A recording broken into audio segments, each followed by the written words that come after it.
Please welcome to stage Sadie Harrison and Eileen Leary!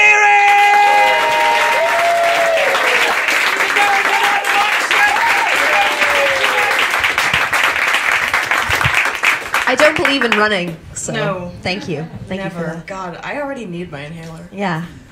Okay. See, I'm wheezing. That's the poor air quality because of all the old buses. Oh, I thought it was just that I'm a dodgeball target. I am that nerd. Anyway, so we're gonna do a quiz show. Yay! We're actually Americans, if you couldn't tell. We're over here stealing your jobs, and actually we're giving money to your universities that we're going to have to pay back later. So bear with us, but we've noticed that you really like quizzes, and we would like to run this idea by you and then pitch it to Channel 4 in a celebrity version later tonight after gin. And this actually, we have workshopped this in our house because I am a historian of science and Eileen is an archaeologist, and basically every time there is any kind of illustration whatsoever, that goes through my head. It's almost always a penis. So let's give you an example. Now this is an archaeological example. So this is an archaeological example. This is quite a famous fellow on the English countryside. He actually appeared there under fairly mysterious circumstances. Yeah. Yeah. Not sure how. But what we do know is that he's the one being in England that's not lying on his Grindr profile. And there are quite a lot of dicks in the history of science, too. It extra works because his name is Richard. Now, this is how you play Is That a Penis? Number one, you look at a pic, and number two, you spot the dick.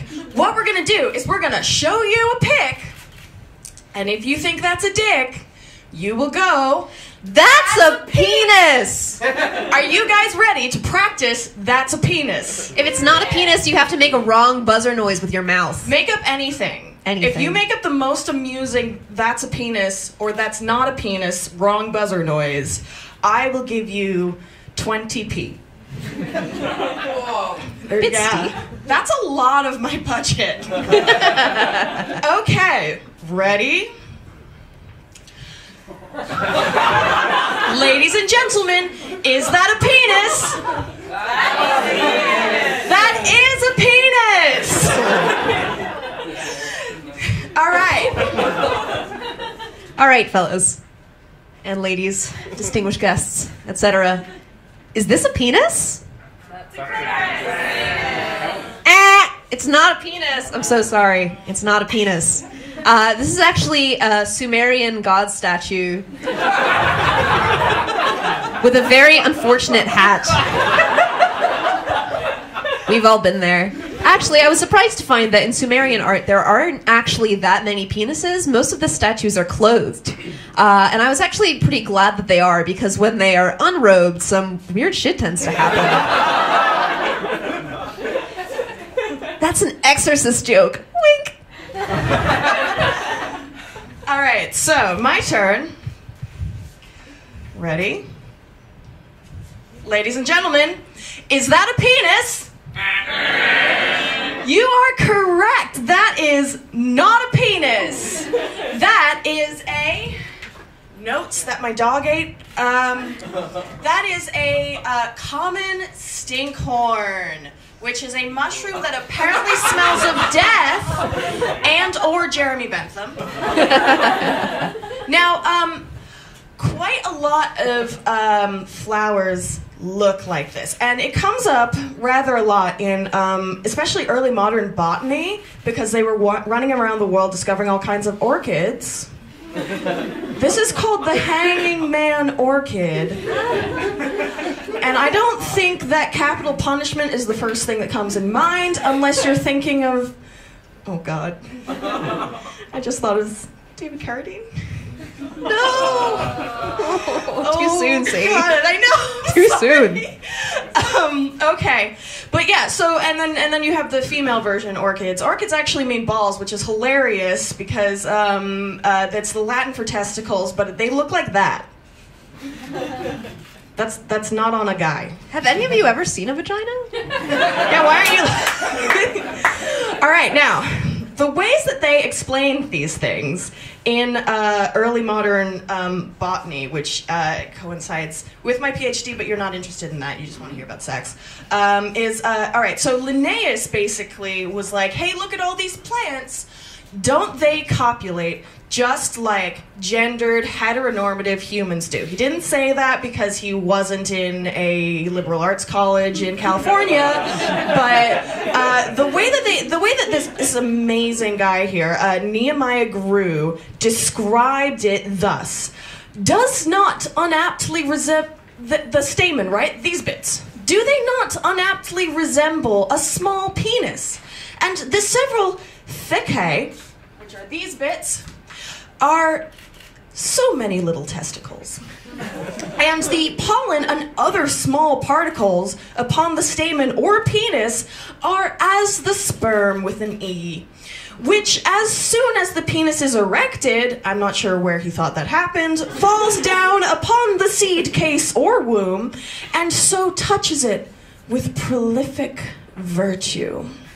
And then Linnaeus included this on his frontispiece. That is a prolific virtue for Preludia Sponsorium Planetarum. Wow, I should really take Latin. And that, ladies and gentlemen, is how plants do it. Excellent. Everyone, what do you think? Is this a penis? Wrong! It's a penis! It's a penis. That's a penis. In case you didn't know. If you take the top off... Secret penis! Yeah, everyone. This is actually a Priapus statue. Romans were way into dicks. They were everywhere. We know that on, Greek statues, you tend to have some very, rather diminutive ones. Romans were, at least in that way, the opposite of the Greeks. The only way. Am I right? And they loved penises, and they didn't actually think of them as terribly sexual. They were everywhere. They were in their architecture. This is a picture of Pompeii. A lot of people thought that penises actually pointed the way to brothels, which is a fucking lie. Not true, actually. If that was true, then there would have had to be about, 40 brothels in Pompeii, which is one for every 70 people, which is pretty, even for Romans. Pretty intense. So these actually were Priapus related, and Priapus was a symbol of fertility, symbol of good luck, a symbol of virility, which goes at least partway to explaining why dicks in Rome were everywhere. Dang. All right. So, next up, ladies and gentlemen, this is from Vesalius's De Humani Corporis Fabrica, which I knew I was going to pronounce wrong, but I plowed through it anyway, of 1543. What do you think, ladies and gentlemen? Is that a penis? It's a Vagina. Points to the lady in the cute glasses. That's a vagina! Somehow.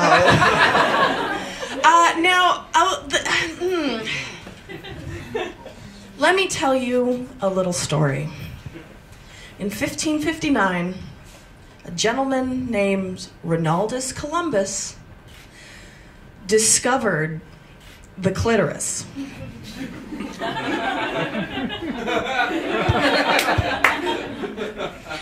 He wrote that he discovered protuberances emerging from the uterus near that opening which is called the womb. If you touch that part of the uterus while women are eager for a man, you will find it a little harder and oblong to such a degree that it shows itself a sort of male member. Teeny dicks.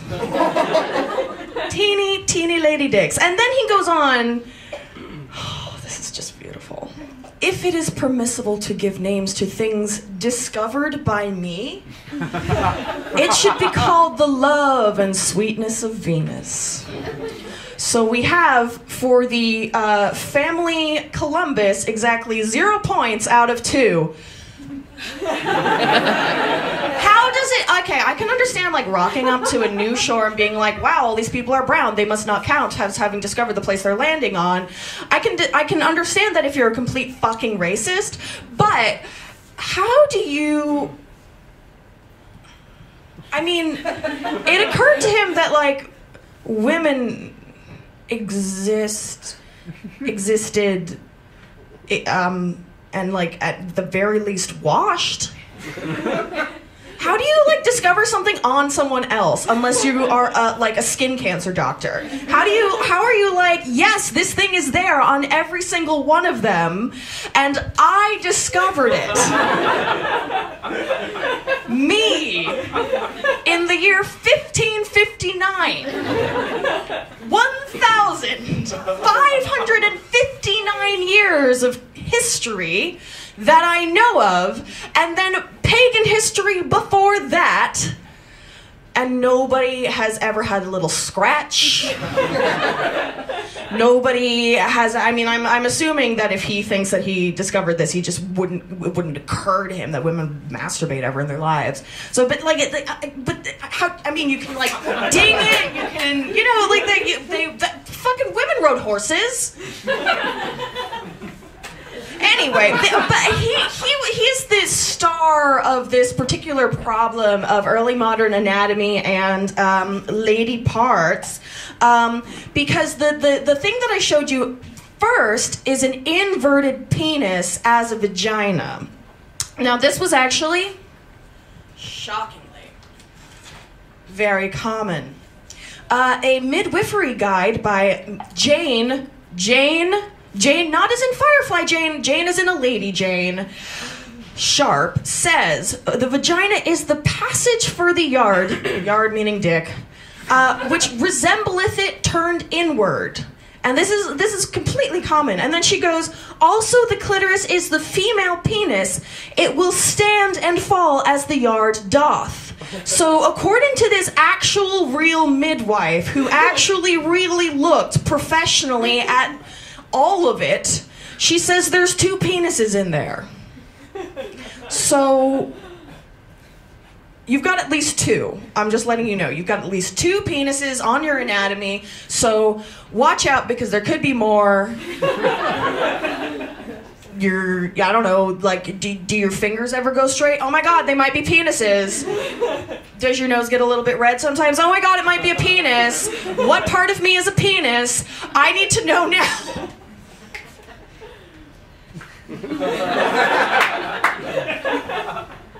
Sounds about right. Everybody, how many penises are in this picture?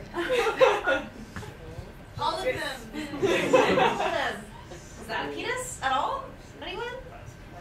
6. So many. That's a penis. So the great thing, actually, about this illustration is there's a lot of medieval marginalia that's really weird. To the point where when I actually looked for pictures of medieval marginalia, I couldn't find any normal ones. It was just all dick trees and butt trumpets all the way down. The name of my new album. Now available on iTunes. Thank you. But the funny thing about this one, aside from the fact that it is in fact a penis tree, is that it comes from a 14th century illustration of Roman de la Rose, which was very popular in the 14th century because it was constantly being criticized by Christine de Pizan, a lovely lady seen here lecturing a bunch of dudes about how its author, Jean de Moon, someone who she made her career criticizing, calling a sexist, quite rightfully, talking about, telling all these men who are not entirely happy about it, that Jean de Moon is, in fact, a bag of dicks. It's right there in the text, people. Come on. You have to believe it. All right. My last one.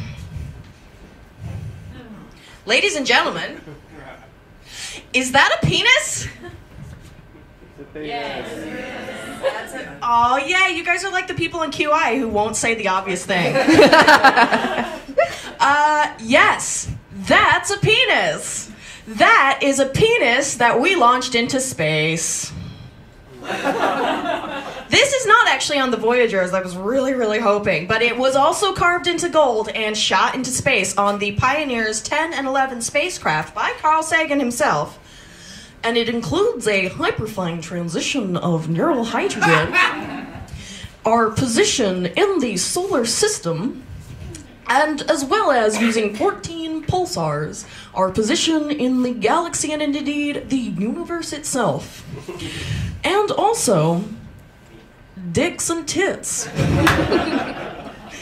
This is our message to the stars, ladies and gentlemen. When we reach out like Captain Kirk into the final frontier, we, just like Captain Kirk, flash our dicks. We are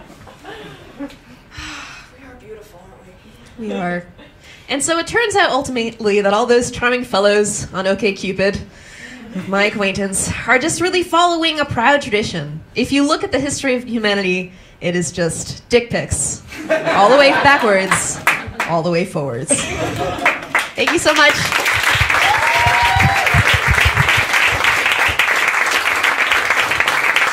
Sadie Harrison and Eileen Leary, ladies and gentlemen. I realise that everything... So one of the great debates in history is there such a thing as progress? Because you'll get a lot of nasty right-wing people who don't know any history who are like, oh yes, progress is inevitable. And the other people get, well, some things get better and some things get worse. I'm going to prove that there is no such thing as progress right now. We have got no better at drawing hands.